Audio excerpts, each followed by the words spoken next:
Hey, this place is off limits. I'm a consultant with the police. I'd like a few words with Namatame-san. May I go in? This is Unit 252, requesting confirmation on an ID. Name of Naoto Shirogane. Huh? Ah. Understood. I see. Well, you're on the list. I can give you a few minutes, but I'll have to record your conversation with him for security purposes. Not that I expect you'll get anything coherent out of the guy. He's been spouting nothing but gibberish. I'd like him to accompany me as well. He has no identification, but this is an emergency situation, and he's here in Detective Dojima's stead. Huh? Detective Dojima sent him? I wasn't informed of this. I'll vouch for his identity. Well, I guess it's better than dealing with the man himself. We have our hands full with the transport procedures, so the last thing we need is Detective Dojima running wild. Detective Adachi is busy somewhere too. This is Unit 252. Huh? I see. Has something happened? There's something about a suspicious object out in the lobby. Ah, well then, this works out nicely. You should back up your colleagues downstairs. We'll keep watch over Namatame-san. A disturbance in a hospital lobby, after all. It sounds serious. If anything happens, hit the nurse call button. I'll leave the rest to you. Oh, come on. That's obvious. Understood. Please be careful. You're a bad police officer. I knew they were undermanned, but I didn't expect it to go this smoothly. Wow. There's nothing much inside that suspicious object, so he won't be gone long. All right, and now's our chance to talk to Namatame.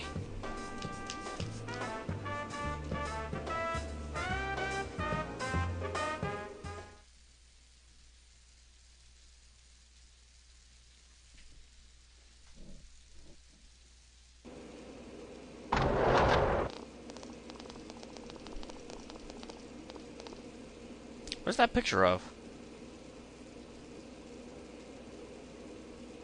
Namatame-san, there's something we'd like to ask you.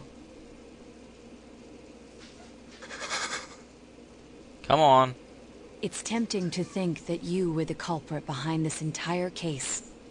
And to be honest, there are many in this town who hope you are. But we are here to learn the truth. So please, answer our questions. It's like an elf. Huh?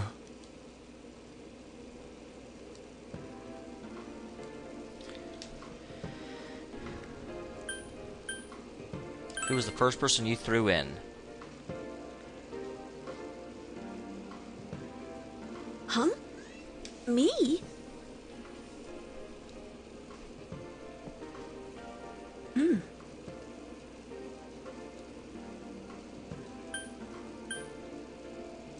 Oh, I guess I just got to ask them all?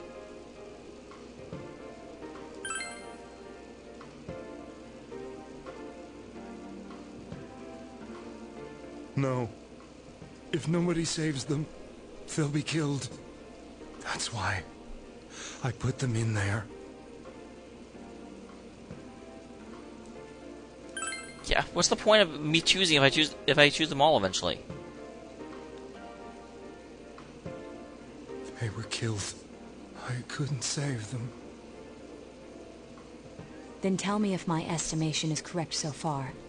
After discovering the Yamano and Konishi incidents, you realized an appearance on the Midnight Channel meant certain death. Thus, to save her from that fate, you kidnapped Yukiko Amagi. You couldn't let her be killed, so you threw her into the TV, preventing the killer in this world from reaching her. And you repeated the process, as more individuals appeared on the Midnight Channel. It all falls into place. Well, then what did Teddy sense in the other world? His body is weak, but his mind is sound. He's trying to tell us the truth. Yeah, but if the stuff he's saying is true... There's another killer who murdered the first two victims? That does. Indulge us in a few more questions. I wondered why in the world the killer was throwing them in there so far in advance of the fog lifting.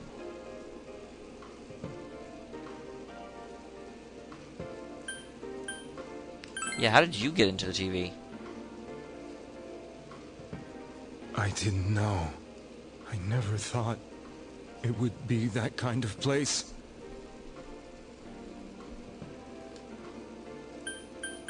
Yeah, well, he doesn't know. I have no idea. I want to know that too.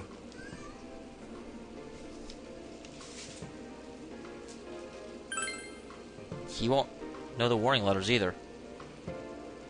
What are you talking about? As I thought. You believe me? Did they find him? Did they find the one who did such cruel things? Mayumi. Please calm down. Our ability to find the culprit rests on you. We know about the other world. In fact, we're the only ones who can fully understand what you have to say. Only you? You saw us over there, We you know. did blame you for everything at first, but now I think we can accept whatever you got to tell us as truth. Please, tell us everything you can, calmly and slowly. You're willing to listen? Yes, Do dude. my story?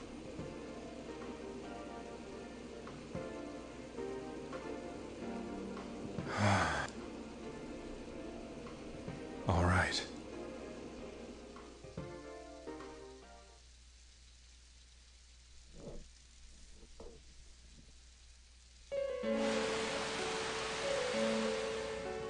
Soon after my affair with Mayumi became common knowledge, I returned to my parents' home, as if to run away from the scandal, and I started drinking heavily to drown my anxieties.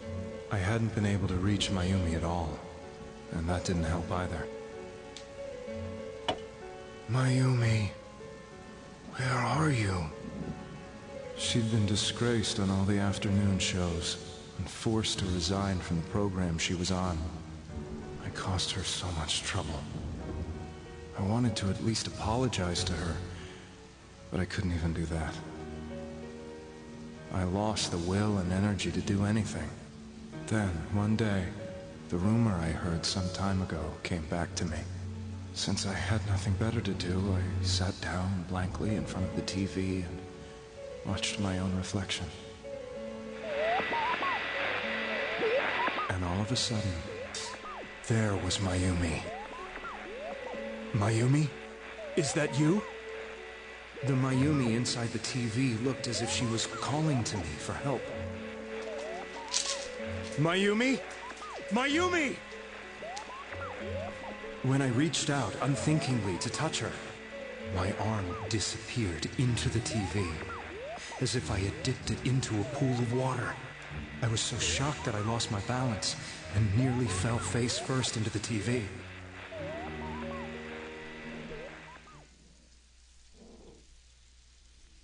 So yeah.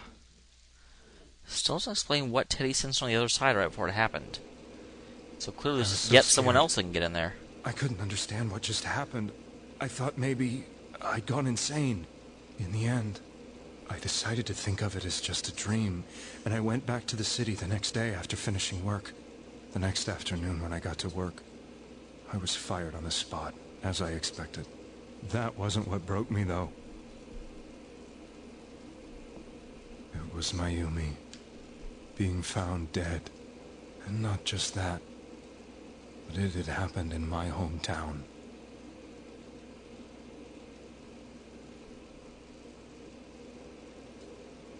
I was dumbstruck.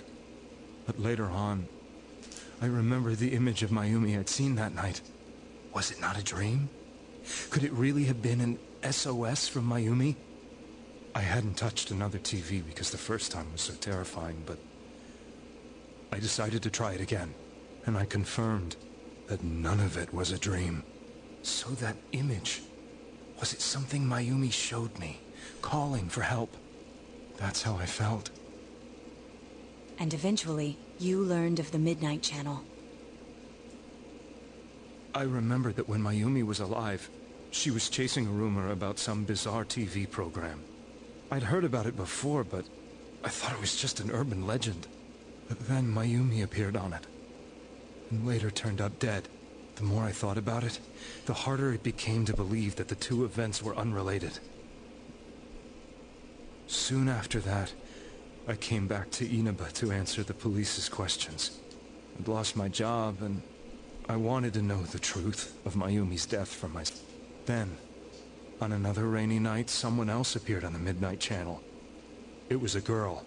She looked like she was calling for help, just like Mayumi. The first thing that came into my mind was, maybe this girl will be the next to die. And that was Saki-senpai. I'd been following all the news about Mayumi, so I noticed right away that she was the girl who found Mayumi's body. And if my hunch was right, she'd be the next victim. I didn't want her to die the way Mayumi did, so I desperately kept watching. I was consumed with the idea of rescuing her. Then, little by little, her image on the screen came into sharper focus. It became sharper? How did you find out it was her? After I came back, my father couldn't bear to see me in such low spirits, and gave me a job with the family business. I met that girl when I delivered a package to the liquor store.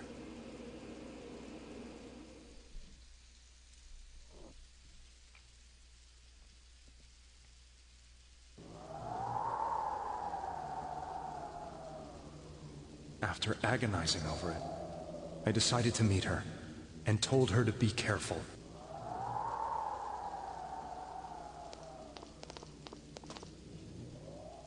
But that same night, on the TV,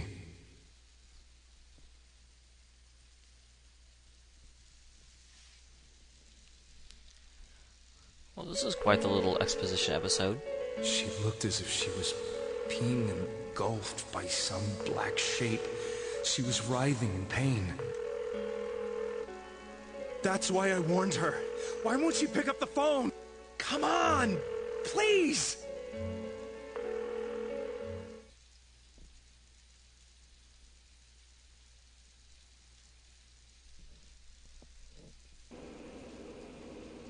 The next day, they found her dead. I knew she was going to be murdered, but I couldn't save her. I blamed myself, thinking there must have been something I could have done. There was no one who depended on me. Nobody at work, not even my wife. Mayumi was the only one who accepted me for who I was. But she was murdered, and the same person killed another girl. I was beside myself. I couldn't forgive myself for doing nothing. You really did love Miss Yamano. Yes, from the bottom of my heart. Before I was married, my wife made it big in show business. I was happy for her, but it put a strain on our relationship. I think I can kind of relate. It was around that time when I met Mayumi. She was interviewing our candidate for the next election. She was a big-name announcer, but she only worked with local stations, and her attitude towards work was similar to mine. I wonder if all of the fog and the problems we're having right now is because we keep going into the TV world basically beating up on shadows and they're starting to fight back. Because theoretically, there's no evidence that the shadow world would actually have killed anybody. We both came from Inaba, so she was easy to talk to. I knew it was wrong, but I couldn't help getting intimate with her. She gave meaning to my life. Soon after Saki-san was found dead, yet another girl appeared on TV.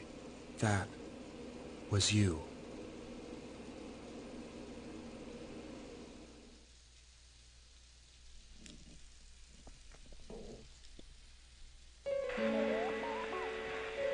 She'll be kidnapped next, and murdered. I can't let her end up like Mayumi and that other girl. This time, I'm gonna do something. I always wondered through the entire game why the first two died so close together and no one else did. I figured it was just a game thing because I had to have time to rescue them. Who left no clues to his identity. I thought hard about what I could do to protect her from someone like that.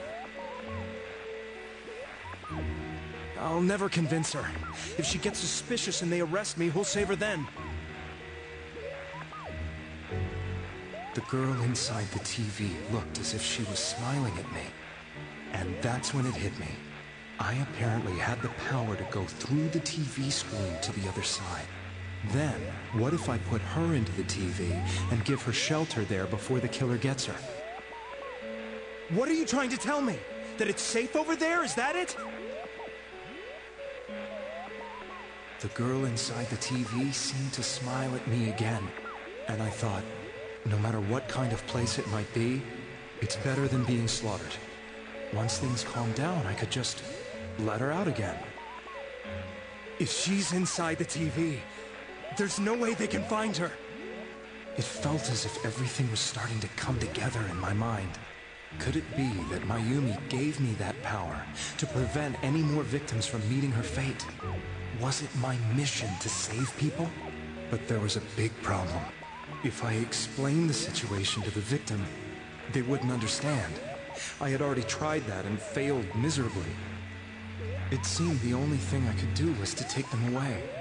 If that was my mission, I'd just have to do it. Or so I thought.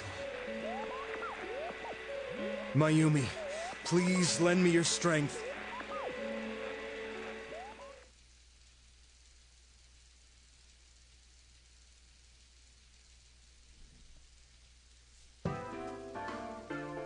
So, since you thought people who appeared on the Midnight Channel would be killed, you kidnapped us in order to save us.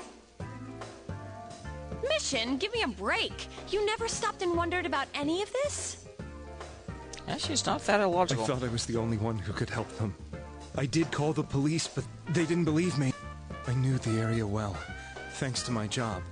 I had a large truck, and I could move around without suspicion. I thought my job as a delivery man would be the perfect cover for my mission. I thought no one else could do it. But are you telling me that I wasn't saving them? If a person is still within the TV world when the fog appears here, they will die. Do we actually know that, though? Because if the first two didn't ever go into the TV world, I mean, Teddy did sense something, but we don't know it was them. Beginning with Yukiko-san, the people you thought you had been saving were, in fact, in mortal peril. It was my friends here who really saved us all. I had a feeling that was it. When I went after that little girl and entered the TV myself, for the first time, I had some doubts about myself. You refer to Nanako-chan, correct? The police were after me, so I had to get away. But I still felt I needed to do everything I could to save that poor little girl. That's why I went in after her. But the TV world was completely different than I imagined. Such an abominable, grotesque place. I knew that the three of you who I saved went back to your normal lives, so I didn't realize how terrible that world was. I never knew you couldn't even get out of that place on your own. I thought I was going insane. I probably did. And you know the rest. When I came to, I was lying in a hospital bed. You really were trying to save people. But I ended up doing just the opposite. What a fool. I always wanted to enter the world of politics and become useful to society. But after losing my job and the woman I loved, all I had left was this power. The real question is, if the fog ever goes away on this side, will there be shadows left behind? I convinced myself that world was some sort of sanctuary, and I secretly believed myself to be a hero.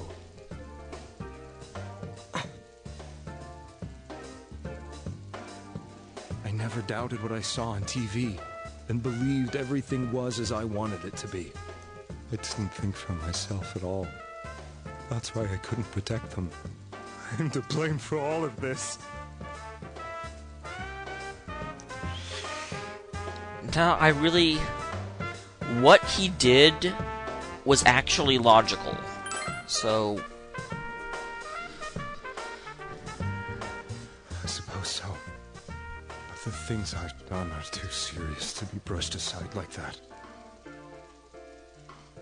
I have no intentions of running away from my crimes. I'm prepared to face the consequences.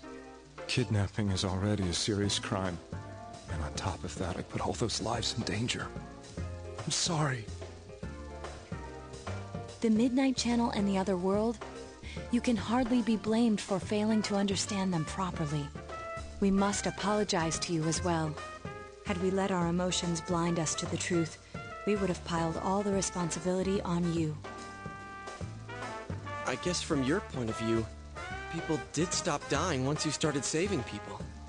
The more you did it, the more you really believed you were preventing their deaths. I'm such a joke. I'm sorry. I'm getting a little tired. What are you all crammed in here for? My apologies. We'll be leaving now. Wait. I beg you, please, find whoever's behind this. You children are the only ones who know about that world.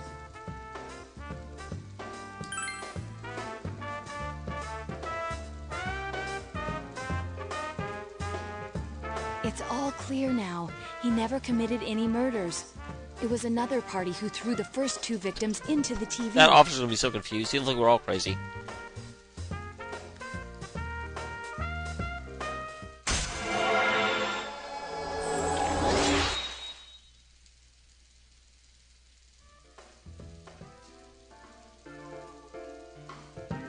I told you, he's almost ready to be transported. We can't have anything else happen. Sheesh. I better not see you rascals here again. Rascals? Really? You're talking to Detective Dojima. You better stand down, buddy. Nanako-chan looks like she's in pain. She's fighting for dear life. This was the last place we saw Teddy, right? He was so worried about her. How can he flake out like this when we have to find the real killer? The police consider the matter closed. We'll have to do all the investigation from here on out. Let's revisit Saki-san and Miss Yamano's incidents, and see if we can turn up fresh details. But it's been over 6 months. Wouldn't the trail be cold by now? I know, but we can't give up. We're the only ones who understand what's really going on. And you never know. People might remember some things now because they've had so much time to think about it. Let's split up and talk to people all over town tomorrow. We'll meet up in the evening to discuss our findings. I hope we can find out something about Teddy, too. Yeah, I do too.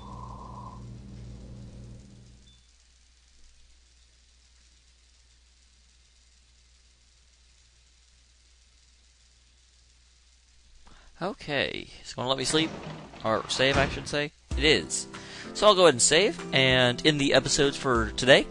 Thank you all for tuning in, and thank you for, I guess, helping me get onto the actual plot line, or the better ending. I had a lot of you tell me, and I also want to say thank you very much. All you did a great job of letting me know what to do without actually spoiling anything, so you all are fantastic. My plan is obviously to follow this current plot line, and I have been told once I finish the next dungeon that shows up, I can't do social links anymore, so I will likely, once I get kind of freedom, finish up Risei and Naoto's social link, and actually try and finish up the strength social link, you know, with my fellow teammates too, because it's almost at the end. Those three, do the last dungeon, and move on to the best ending of the game. Woohoo! So I'll see you all next time. Thank you, as always, for tuning in and spending some time with me. I really do appreciate all the support you guys have given me. Thank you.